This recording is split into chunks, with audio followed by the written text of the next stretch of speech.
A very good afternoon to you from wherever you're joining us from. Welcome to NTV at 1 with me, Hellen Aura, as I take you through the news making headlines both locally and internationally. Flood victims in Budalangi constituency, Busia County, are calling on the national and county governments to seek a lasting solution to the flood menace in the region. The residents say that relocation and relief support is not an option. Ruth Sarmoy-Chesenge now reports. Thousands of flood victims in Budalangi sub-county are seeking a lasting solution to the flood nuisance that has periodically seen them displaced from their homes during the rainy seasons. Msaada si suluhisho kwa sisi. Afadhali wafanye permanent dike ama permanent solution yenye inaweza kutusaidia, sababu msaada unakuja na unaenda. Speaking during the distribution of relief food and non-food items from the Kenya Red Cross Society in partnership with the UAE government, the over 8,000 families living in makeshift homes decried how the floods have continuously disrupted their lives as they are forced to relocate time and again. They say that the relief food can only last them for some days. Siko tayari kuhama sababu mimi nimezoea kukaa hapa na ajilimia na kula vyangu, na huko nitalima wako, sina shamba huko.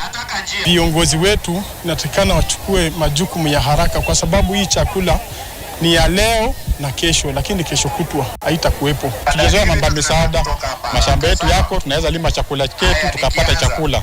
Msaada hakuna mahali itakupeleka, msaada ni kesho, kesho kutwa itaisha. With majority of the residents relying on rice farming in the region, they now want the government to build dams and dikes to contain and drain the excess waters. Kuna maeneo zile ambazo ziko chini, kama tungepata zile mitaro zile ambazo zinaweza kuelekeza maji zifike mpaka kule kwa Lake Victoria, ingekuwa vizuri. Kule juu wachimbe dams ili maji ikikuja ikae kwa dam iletwe polepole, kwa sababu hao watu pia ni wengi. Kuwapeleka mahali unless utakuwa unapeleka wao northeastern ambao hawezi kuishi. Meanwhile, the residents have expressed fear over impending floods as the rainy season continues in several parts of Western Kenya. Ruth Sarmoy-Chesenge, NTV. Senators have warned the National Treasury to stop delaying the disbursement of funds to counties, saying the delays are a major hindrance of service delivery to Kenyans. During the session to check on revenue collection systems, the senators complained that devolved units are suffering due to cash crunch occasioned by the failure of Treasury to release money to the counties on time. The senators warned that they will not tolerate slowed disbursement and vowed to take action against the Finance Cabinet Secretary if the trend persists.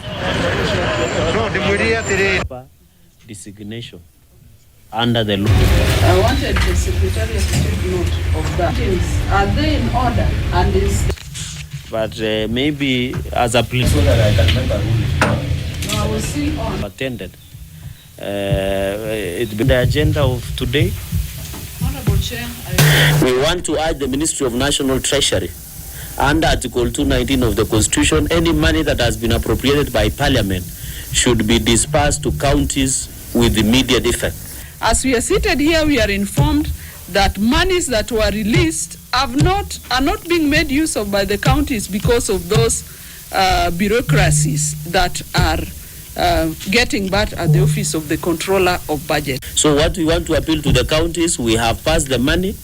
It is now up to them to utilize the money for the service delivery to the people of Trans Nzoia and other 46 counties. Elsewhere, officers from the Ethics and Anti-Corruption Commission have arrested 2 top officials from the Liason Group insurance brokers in a wider scheme to unravel a plot by private insurance companies, colluding with government agencies to secure multi-million tenders for staff medical cover at exorbitant costs. According to AACC spokesperson Eric Ngumbi, the arrest of the 2 employees, Julius Kideka and Danson Kaba, is part of the ongoing investigations on how Liason Group group allegedly secured the tender through big rigging at the Kenya Maritime Authority. The duo are accused of masterminding the fraudulent scheme on behalf of Liason Insurance Group, working in cahoots with the KMA to embezzle more than 40 million shillings. EACC has intensified focus on procurement of staff medical insurance cover in public institutions, accusing some government officials of using it as a conduit for theft of public funds through bid rigging and kickbacks.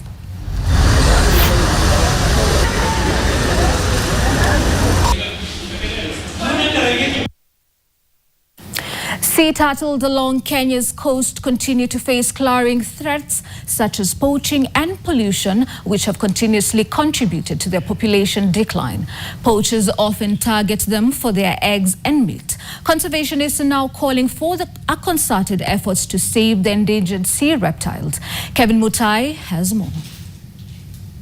The beautiful and inviting beaches of Mamrui in Malindi in the county of Kilifi offers a nesting ground for the green turtles. And for this, a group of conservationists led by local ocean conservation organization and Sebaki Turtle Foundation are on the forefront to protect turtle nests and ensure the hatchlings make it to the sea. Kwa mfano yako mahali ambapo kuna movement ya watu sana. Kule ukanyaga pia kama ni watu, wanyama ama vitu vingine vyote vitafanya yale mayai hata develop vizuri. Kwa hivyo lazima yahamishwe. Mahali threat nyingine ni kwamba endapo yamekuwa mahali ambapo yatafikiwa na maji, lazima pia yahamishwe kwa sababu yakifikiwa na maji yataharibiwa, yatabebwa yote yaende. Pia wakati mwingine ukipata mahali ambapo hayako salama kwa sababu watu watayaiba, lazima pia tuyahamishe. According to conservationists in the area, 207 turtles were found dead and washed ashore in 2020, 60% of them having broken necks, an indication that they were killed by trawlers fishing in the area. Kawaida kasa anashikwa kwa mabega kama ni nyavu. Lakini ukimkuta kasa amevunjika shingo tu na hana alama nyingine yote, inatisha sana. Though kuna uwezekano mkubwa kwamba trawler ndio zilikuwa zinafanya hivyo. Huu mwaka huu tumefaulu kupata kama viota vine hapa Sabaki.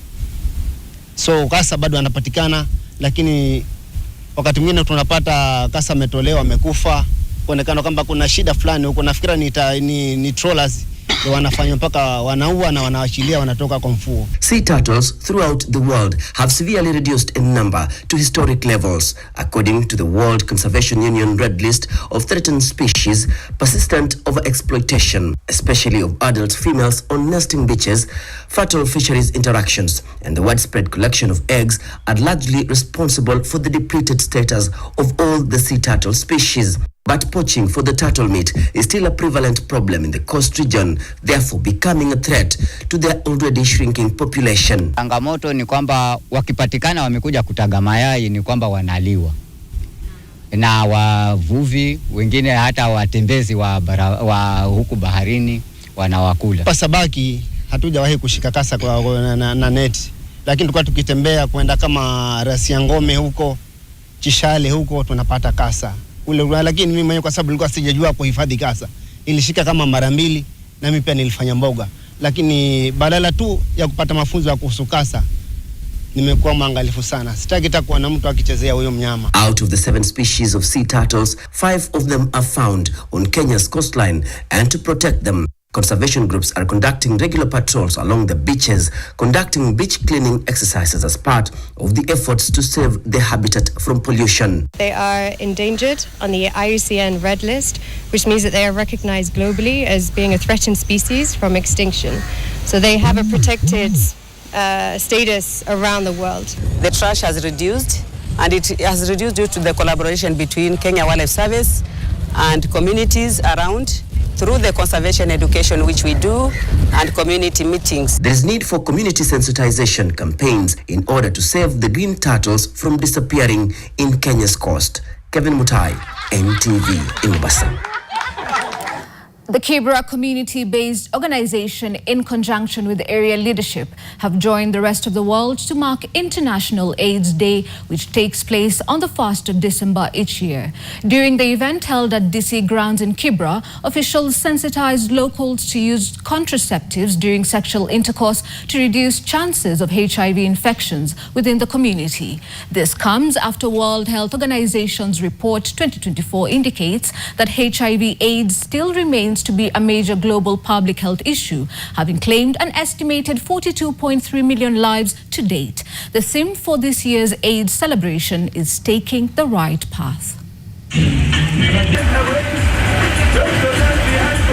Sasa hii ugonjwa mimi kupata, kwanza familia ilikasirika.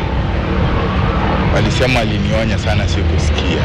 Ila walikuja wakaelewa. Niliambia ni kawaida, hauwezi jua chenye kinaweza tokea. Familia ikanisikiliza, nikaandikisha sahihi, naenda tu na dawa. Hata hiyo ndio inanichukulia tu dawa nikitumikia. We commemorate it so that we come together as a community. We encourage those who are living with HIV. We support them. We embrace them. We tell them there is future ahead and that AIDS is not a killer. I'm advising young generation not to shy away, to take the right path, whereby using condoms. The theme for this year's World AIDS Day works around taking the right path. Literally meaning human rights are at the epicenter of what we are doing for this year. Sababu hii siku ni siku ya kimataifa na pia lazima tuzingatie afya yetu. The 7th Annual Editors' Convention in Nakuru concluded with an awards ceremony recognizing 3 journalists for their outstanding contributions. Catherine Wanjeri of Mediamax Nakuru received the Freedom Warrior Award for her bravery, having been shot 3 times by police officers while covering the anti-government protests in July. Wanjeri was awarded for her courage, symbolizing the resilience of journalists who face police brutality during demonstrations against the finance bill. Catherine Gachagua was presented with the Trailblazer Award for her innovative journalism, while Francis Openda, the business editor at Radio Africa Group, was honored with the Service to Kenya Editors Guild Award. This award gives me the resilience and reminds me that I'm not on my own in fight for the freedom of press in this country. It's going to help us, and it's going to trigger the people that thought that they are going to suppress the journalists. This is just the beginning. When Catherine was named as recipient of this award, I shed a tear. She is a young girl. She's like my daughter. I have been in journalism since 1986. I've gone through a lot, but I have never been shot, not even once. And what struck me is that she was shot 4 times at close range, and once she recovered, she went back to work. The deputy president, when he came for the official opening ceremony, he promised that he will ensure that Catherine gets justice. So he personally committed to follow up on this matter and ensure that the perpetrators are held to account. So we are waiting on you, Deputy President. You made that promise. Giving machines, the popular vending machines that work in reverse by giving users an opportunity to donate a variety of much-needed items, has been opened to the public at the Sarit Center shopping mall. The machines, which have been deployed in Kenya and Africa for the first time, will give an opportunity to philanthropic Kenyans to donate to Kenyan-based charities and will be open until January 15th. The introduction of these machines in Kenya is the first deployment in Africa. In 2023, the machines were in 61 cities in North America, Central and South America. A vending machine that is engineered in the reverse order.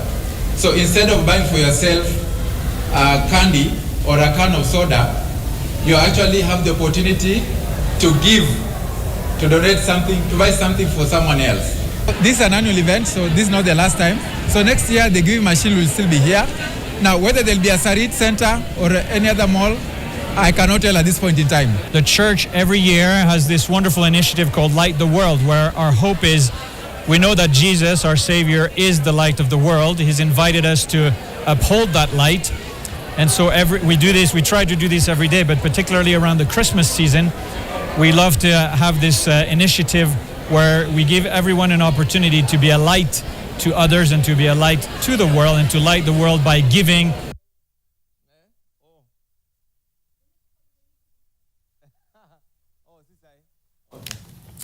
A month since his removal from office by impeachment, and former Deputy President Rigathi Gachagua is out on a mission. The self-proclaimed truthful man is promising a major announcement in January and a bruising battle thereafter for the control of Mount Kenya, ahead of a make-or-break 2027 election in which he may be the kingmaker.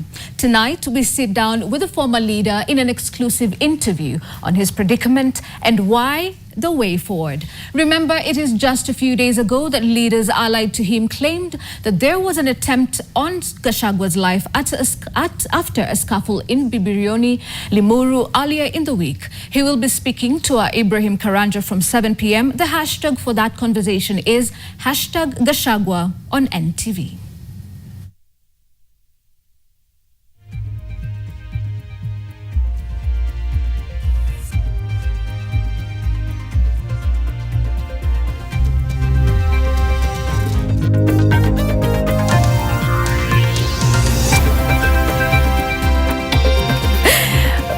We're taking a short break here on NTV at 1, but we'll be back much more with sports news and international news. But before we do take a break, it is my honor and pleasure to introduce my colleague Elijah Oko, who is the new kid on the block. Thank you very much. Elijah, welcome to NTV at 1. Thank you. We're looking forward to you reading the news, the sports news for us. And I know much awaits us today, so looking forward to that. Don't worry, there's plenty coming. Lovely. After the break. Lovely. Thank you so much. Don't go too far. We'll be right back with much more.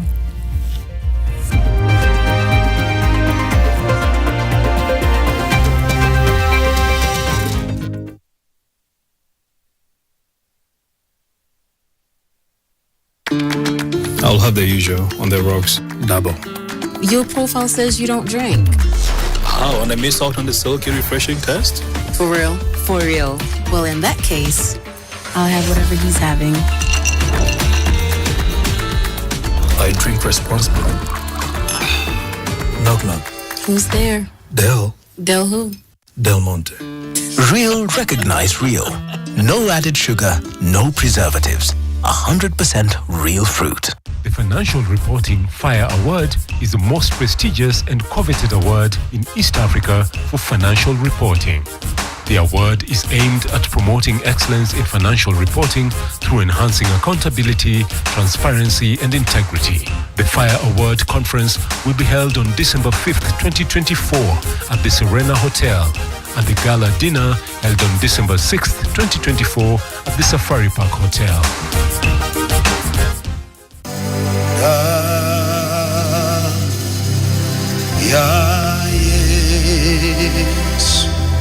Tarehe 4 on 4th hadi tarehe 15 up to 15th of December mwezi wa 12.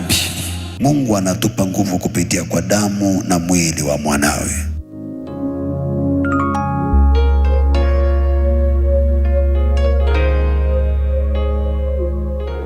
Did you know Progressive Credit offers quick loan processing within 24 hours, business loans, logbook loans, school development loans, and civil servants loans with flexible requirements and dedicated staff?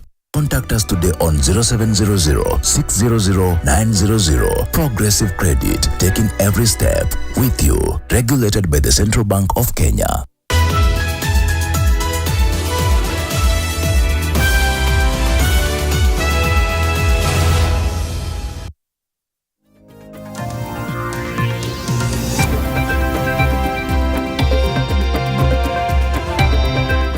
Welcome back to the broadcast. A section of leaders from the North Rift region have called on former Deputy President Rigathi Gachagua to stay off politics. This is to cure the recently witnessed unrest when Gachagua attended a burial in the county of Kiambu. The leaders accused him of fueling the events that led to a complete burial disruption last week. Lois Mangoi reports. Sigor Member of Parliament Peter Luchakapong says following his impeachment from the Deputy President's seat, Rigathi Gachagua should take a back seat, adding his political prominence is a distraction to the government. Yeye mwenyewe alipanga ili ionekane kwamba serikali ni mbaya. ili apatie serikali jina baya, ili aweze kusema kwamba kwa wananchi kwamba unaona sasa wa serikali wanataka kupanga kunimaliza. The Sigor MP's father accusing Rigathi Gachagua of stage managing the chaos that erupted at a burial he had attended in Kiambu County last week, where suspected goons invaded the event, causing tension and injuries, forcing Gachagua to flee to safety. At a church function in the county of Nandi, more leaders from the Kenya Kwanza administration accused Rigathi Gachagua of funding the violence of the Kiambu County burial to whip up emotions and gain political sympathy. Every other time anaenda katika kikao fulani, yeye mwenyewe ndio anavuruga. Yeye mwenyewe ndio anataka watu wamuonee huruma. We should not use funerals.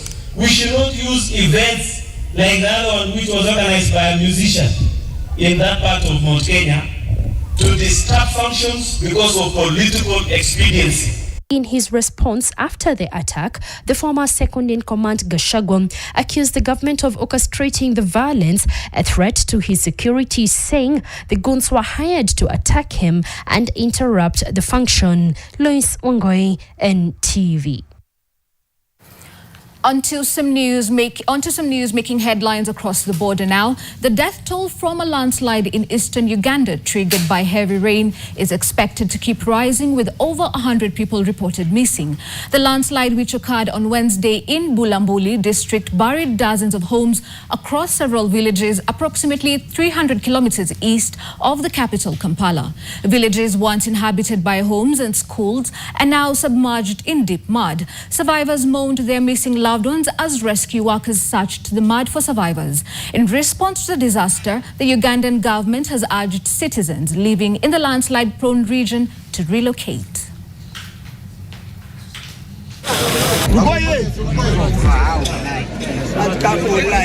I'm really desperate. Really desperate. I have no hope because I'm sure my family is all gone. I'm sure. I have no doubt on this, because this family is a busy family. There were animals here. You have seen the dead bodies are down there dead. The father himself in the home was a man who was doing his home work 24/7. So he cannot say that maybe he has moved anywhere for these 2 days. If he had moved somewhere, at least he could have shown up. I remember last year in May, we had the same scenario. Government came in. They promised us to put us in the safe places. They gave us cards showing that we are moving in time. But since that time, we are having those cards, but nothing has taken place. Quite unfortunate news over there. With prayers for their loved ones. U.S. President-elect Donald Trump issued a warning on Saturday to BRICS member countries, urging them not to create a new currency, support or in-support another currency that would replace the United States dollar. Trump, through his social media platform, said that the USA requires total commitment from these countries, that is Brazil, Russia, India, China and South Africa, and that any attempts to replace the US dollar will result in 100% tariffs. He also added that there is no chance that the BRICS will replace the US dollar in international trade.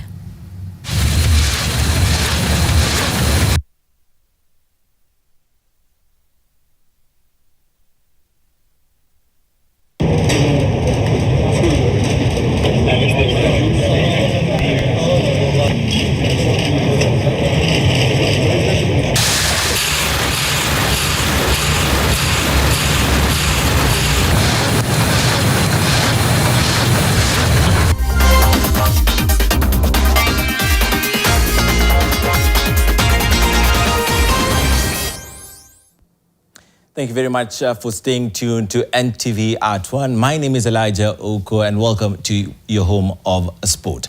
Well, let's start the bulletin with some handball, and NYS delivered a resounding performance, crushing JKUAT 36-11 in the Women's Handball Federation League.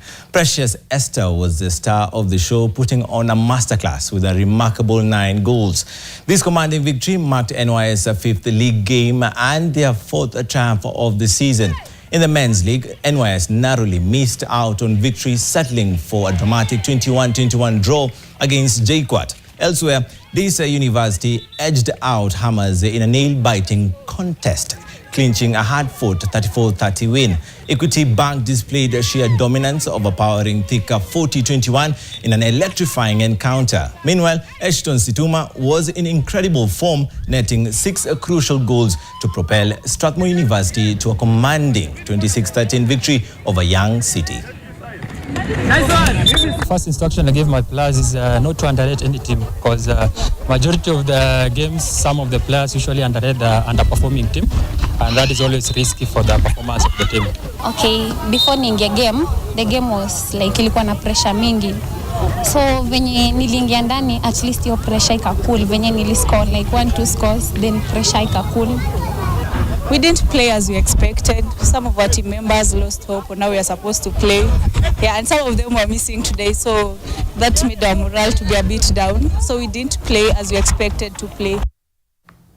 Nairobi City County won the overall title of the 11th edition of the Kenya Inter-County Sports and Cultural Association Games that came to an end at Mumias Sports Complex in Kakamega County. West Pokot football team retained their title after beating Nairobi 2-0 in the final. Nairobi won the netball title after winning 26-18 against Homa Bay. In the volleyball's men's final, Uasin Gishu beat Nakuru 3-2 as Uasin Gishu won the women's final, beating Bungoma 3-1. Meanwhile, Turkana registered a 63-60 win against Nairobi in the basketball men's final as Kisumu went home with the women's title, winning 44-20 against Uasin Gishu. In other results, Nairobi beat Vihiga 24-18 goals in the men's handball final.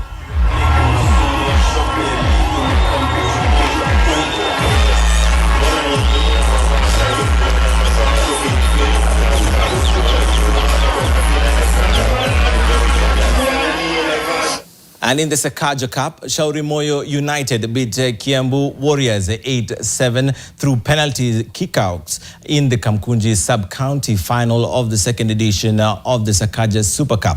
Caroline Muguku, playing off handicap 31, emerged the overall winner at this year. Let me take that again. Caroline Muguku, playing off handicap 31, emerged as the overall winner at this year's Parkland Sports Club annual golf charity tournament over the weekend.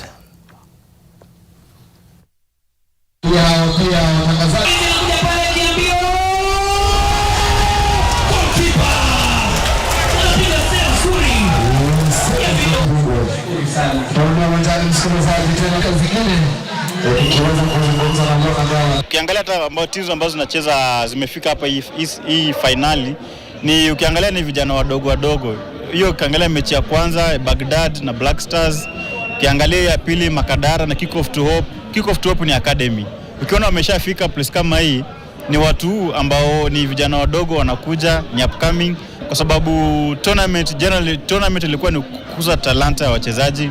Hakuna mchezaji wa Division 1, NSL na KPL ambao wanakubaliwa either saizi ama former akubaliwi. So napata ni tournament nacheza tu na vijana wadogo ambao ni upcoming, of which ni kitu ya maana sana. We do apologize for that. That was the game between Shauri Moyo, who beat Kiambu Warriors 8-7 in penalty shootouts, and not golf. Well, let's continue. And in golf, Caroline Muguku, playing off handicap 31, emerged as the overall winner at this year's Parklands Sports Club annual charity golf tournament held over the weekend, scoring an impressive 43 points in a highly competitive field. Muguku's exceptional performance highlighted a day filled with camaraderie, sportsmanship, and charitable giving. The tournament, held at the century-old Par 72 Vet Lab Sports Club, brought together 144 golfers of all levels to compete while contributing to noble causes. Proceeds from the event will be distributed in kind to support various homes and organizations identified by the club. In other results, Joe Kisolo, playing off handicap 10, claimed the gross winner title with a score of 77 gross. We are very excited to have had 144 players who teed off today. And the monies that we're going to collect today, we're going to be buying various stuff, foodstuffs and other items, depending on the needy and the homes that we are going to be going to. Luckily, the whole day didn't rain until this evening. It feels very good to be a winner for a very charitable cause, and I'm glad that they chose Vet Lab as a place to be. Let's cross over to the EPL, where Arsenal produced a 5-star performance to obliterate West Ham and move to second on the log in the English Premier League, thanks to a 5-2 victory at the London Stadium, with all 7 goals coming in the first half. Brazilian defender Gabriel opened the floodgates as early as the 10th minute, with Leandro Trossard doubling the lead 17 minutes later. Arsenal then won a penalty in the 34th minute, which...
Well, Elijah Oko, it is a pleasure having you here on NTV at 1.